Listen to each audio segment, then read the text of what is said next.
Layer styles. Hi guys! Today we are going to talk about layer styles. Layer style is such an interesting operation that allows you to edit various special effects, textures, strokes, volume, color and shadow to the image.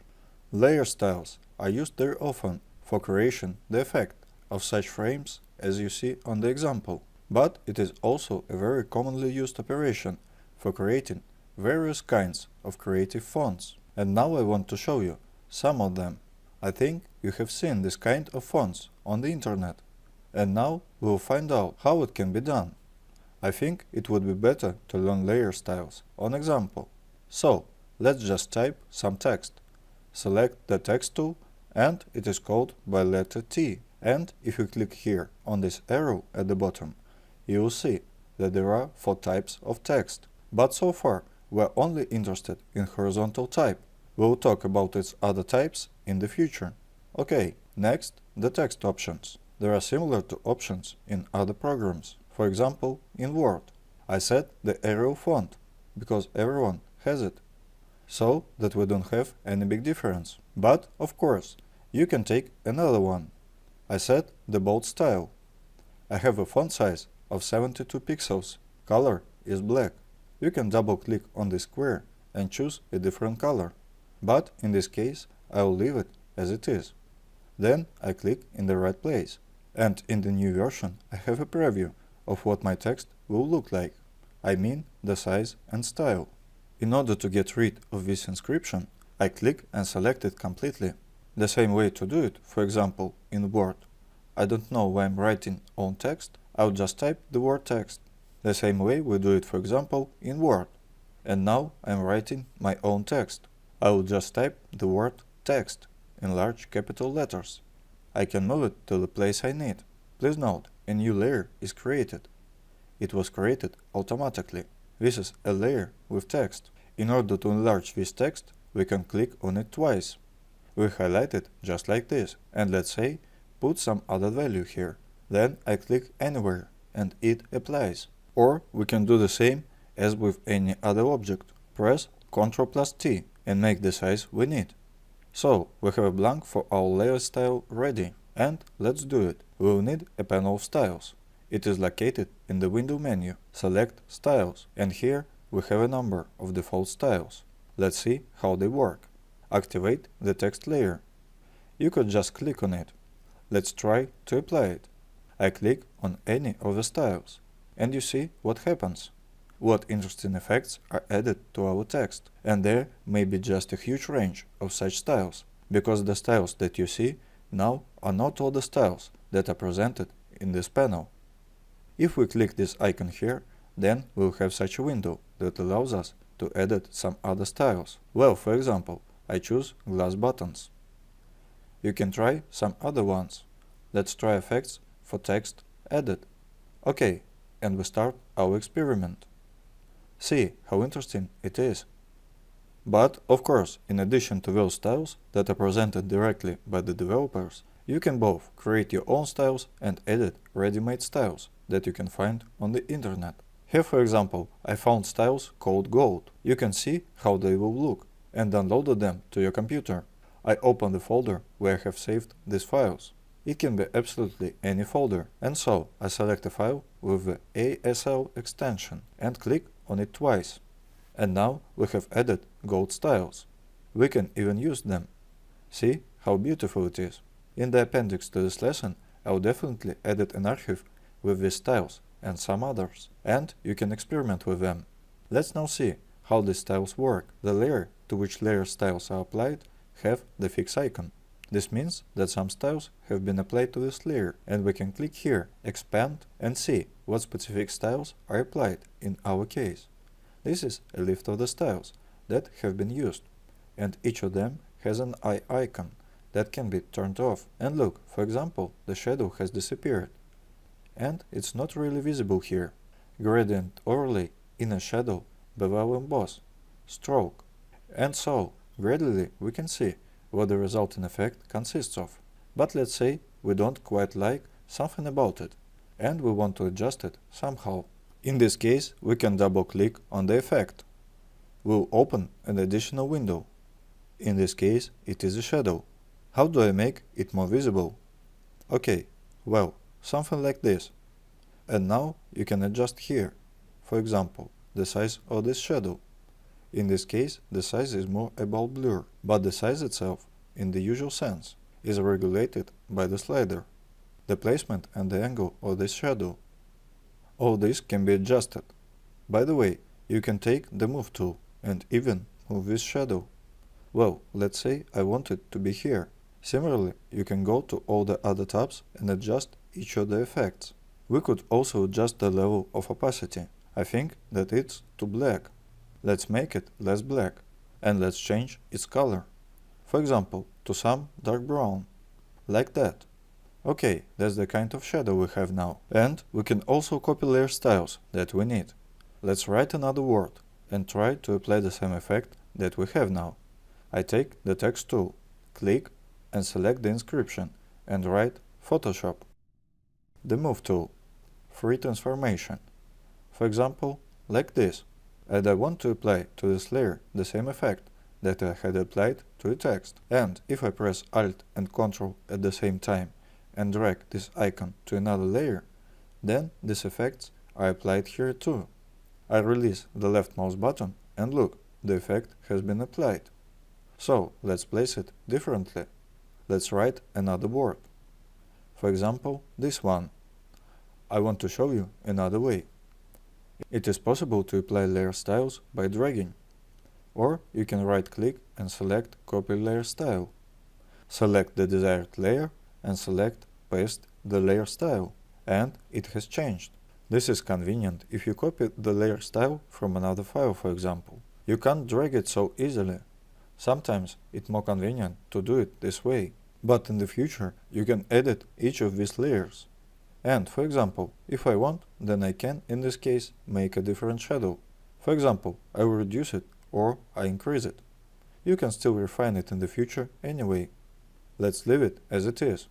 If you want to delete the layer style application, then you can click the right mouse button and select Clear Layer Style in the drop-down window, and it is deleted.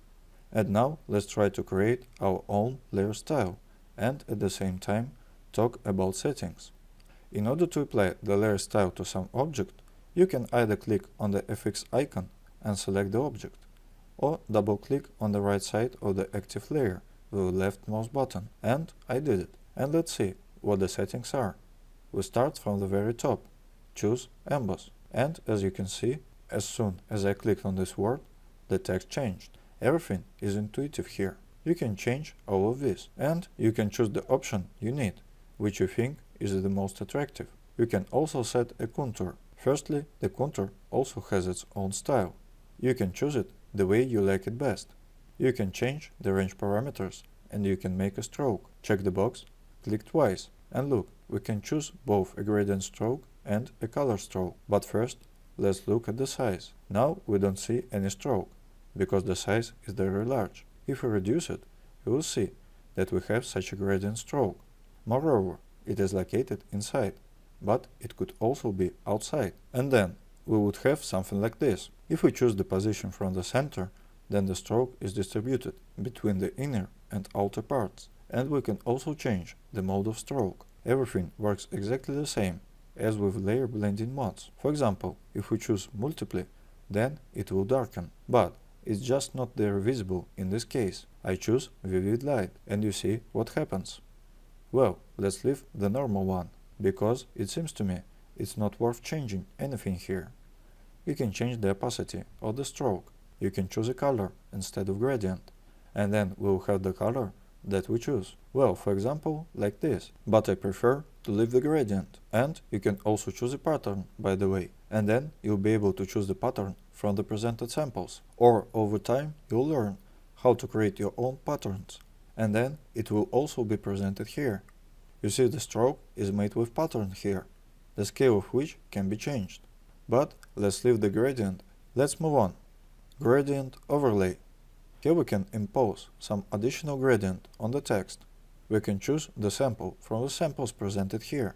For example, this one. Let's add the one which is by default. We can change its scale in some way if we want. we can change its transparency. For example, I set it this way. You can swap the colors by clicking the reverse. You can also make the radial gradient. Then it will go from the center, or angle. Then it will also change. Let's leave the linear one and go to the pattern overlay. Here we can impose patterns, not on the stroke, as we had before, but directly on the drawing itself. For example, this pattern gives the effect, but in general, we don't see it very well, because of such a scale. That's it.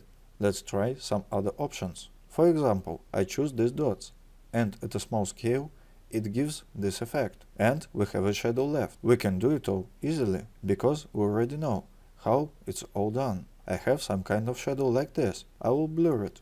That's the kind of shadow I got. So, what else to do with it? You can make a contour like this, for example, or like this. Well, that's my text. Let's leave it as it is. And I click OK.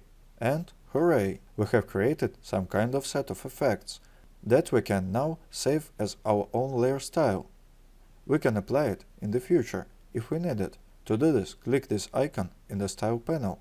So, I press it. I have a request to create a new style. We agree with all this and click OK. And the last style that I have added is just my style. Let's check how it works. I have written the word test. I click the icon of my new style, and here it is applied. You can create your own style and apply it in the future. I slightly changed the arrangement of words in order to make it look a little more harmonious. And let's get to the homework. There will be two tasks. The first task is to set additional styles from those that will be presented to you in additional materials, and demonstrate this by writing some word or a few words. Well, something like what you see now. However, the shadow is not very good now. The original shadow was better than what I got. And the second task will be to create your own style and also demonstrate it on some layer. We continue to explore the possibilities of layer styles. And now we will look at what else can be done with them, using the example of this image with a happy couple. Now, in general, we will repeat what we studied in the last lesson, but in a slightly different perspective. In particular, I want to show you how you can simply edit a frame using layer styles. Let's go into layer styles. I click twice on layer 3 on the right. I got a window layer styles. And now we'll make a stroke and a shadow. Choose to make a stroke. Here we choose a color and decrease the size of the stroke so that it is thicker. And look, my corners are getting round. This happens because our position is the center. If we choose inside, it will be like this. If it is outside, then like this. If we want to have no rounded corners, then we choose inside. Then we added a shadow. The shadow may be of any color, not necessarily black. Well, something like this.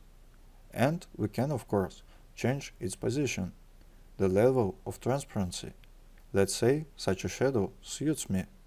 Now I will copy these styles to another photo, which we also have here. Hold down Alt plus Ctrl and drag. And here we have such a rectangle that plays the role of a plug in the upper part of the image. I'll also transfer layer styles here. And here I want to draw your attention to one very interesting thing. Look, when we use opacity, when we reduce it, the object itself becomes transparent, and the applied layer styles become transparent. Let's go back to how it was. But we also have another parameter called fill. Here it is. We haven't talked about it yet. When we reduce the fill, the object becomes transparent, but the layer styles do not become more transparent. Let's leave it probably like this, and I think it's better to apply the multiply mode in this case, so that the image will be a little darker. Choose Free Transform, and I'll move it all a little bit like this. And now I have the effect of such a strip, and here I can, of course, remove this shadow. That's it. Now let's try to do something with the background. Go into Layer Styles, and let's choose a gradient overlay. You can see what's going on. How you can tone the background using layer styles. But this gradient doesn't seem right to me. I'll take another one. So, which one? Let's see which one is most suitable here. And I will make it a little more transparent. Just like that. Click OK. That's how we changed our picture using layer styles. And that's what we got as a result. Last time, with the help of layer styles, we learned how to create a flat shadow that seems to be just slightly away from the object. And today, let's learn how to make a drop shadow. As always, we go to the layer styles. Now, let's choose a shadow like this. A window with a shadow opens immediately. How do I make it more visible? So, we'll make the shadow dark brown, probably closer to black. So, adjust its size.